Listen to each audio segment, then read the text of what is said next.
Otro aspecto fundamental cuando estamos revisando la justiciabilidad y la exigibilidad es nuevamente revisar la Ley General de Educación. En este caso lo voy a pasar muy rápido porque seguramente ustedes conocen muy bien la Ley General, pero sí quiero señalar que en el capítulo 1 de disposiciones generales se plantea claramente que todo individuo tiene derecho a recibir educación y por lo tanto todos los habitantes del país tienen las mismas oportunidades de acceso al sistema. Y así sucesivamente vamos a encontrar, por lo menos en este capítulo 1, las disposiciones acerca de este derecho, por lo menos de preescolar, primaria y secundaria. Si revisamos las cifras, obviamente, pues no es así. No todos los niños que deberían estar en preescolar, en primaria y en secundaria, en este momento están en la escuela. Y ese es el ojo desde la perspectiva del derecho a la educación.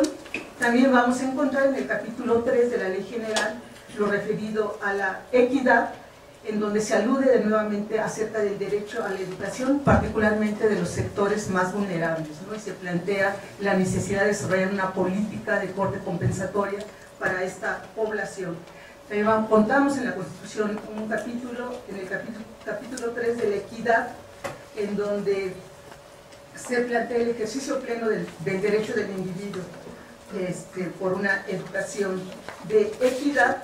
Y finalmente, en el capítulo 7, referido a la participación social, no solamente es el Estado el responsable de garantizar la educación de la educación básica, sino los padres de familia tienen un papel fundamental, ¿no? Y esto se plantea en el capítulo 7, en donde se dice que son derechos de quienes ejercen la patria potestad o la tutela obtener la inscripción en las escuelas públicas para que sus hijos o pupilos menores de edad, etcétera. No lo voy a leer porque ustedes están aquí planteando, lo cual también tiene sus implicaciones para los padres de familia. De hecho, revisando algunas referencias históricas, hubo un periodo en el caso de México donde los padres de familia eran castigados y obligados a pagar una cantidad de, no recuerdo, 100 pesos, en el caso de que sus hijos no estuvieran inscritos en la escuela.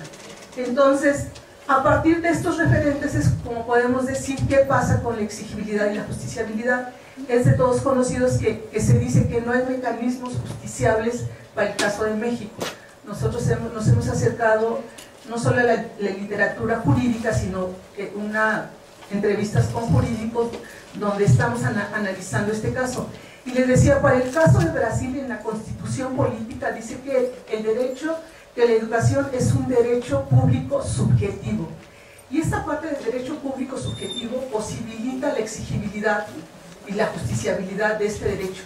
En este momento, si en Brasil hay un niño que para llegar a la escuela tiene que hacer 2 horas, los padres de familia o las comunidades pueden demandar al Estado y el Estado está obligado en colocar a ese niño en una escuela más cercana o facilitar el transporte.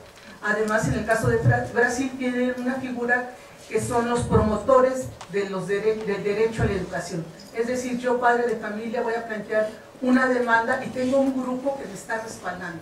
Entonces, para mí esa fue como una experiencia fundamental. Tenemos otras experiencias que hemos estado revisando. En el caso de Colombia también hay una figura y aunque se planteaba que la educación era gratuita, pues no era así, porque tenía un costo educativo y con esta figura se logró que los padres de familia no tuvieran ninguno.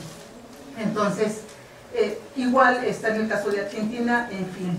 Ahora, lo que en este momento me interesa como señalar es qué tipo de significaciones se construyen en torno al derecho a la educación, particularmente en el campo de la exigibilidad, es decir, a partir de esta parte legal, se puede señalar que la sociedad tiene mecanismos para concretar y hacer efectivo este derecho a la educación.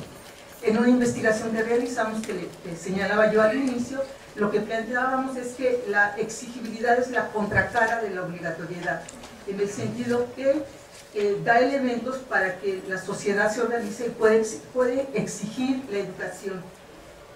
Y en general la literatura señala que podemos hablar de 3 como dimensiones de la exigibilidad social, la exigibilidad política y la exigibilidad jurídica.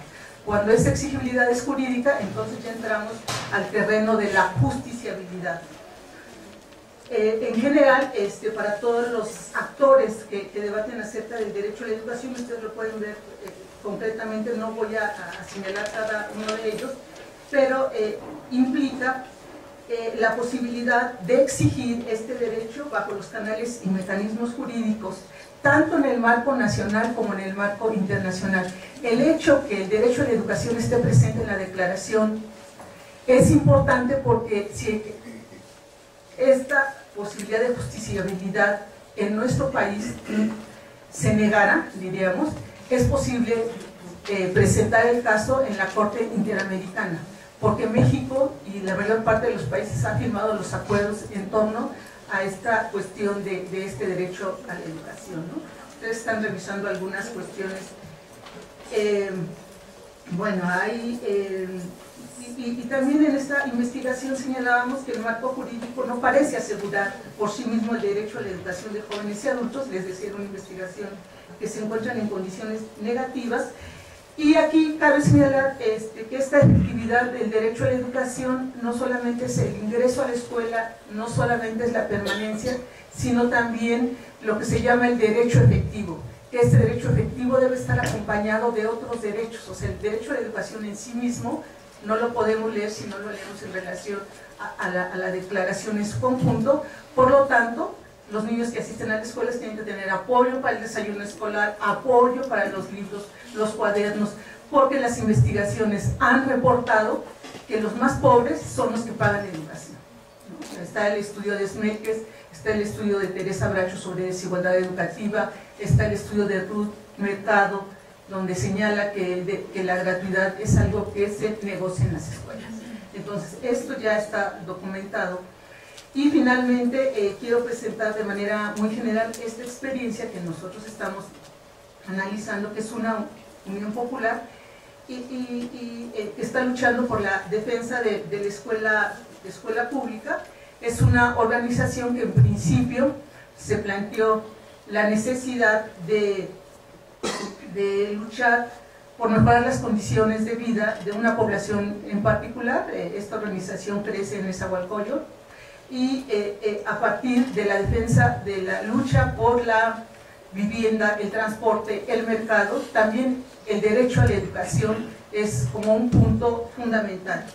Y hacen ellos mismos en su parte discursiva la referencia a este artículo 3º constitucional, que es el artículo 3º el que les permite de alguna manera proceder, exigir la educación ante las autoridades correspondientes. A la fecha de hoy esta organización cuenta con 70 escuelas de educación, desde preescolar hasta la universidad, tiene centros de educación de adultos, cuenta con centros de atención especializada.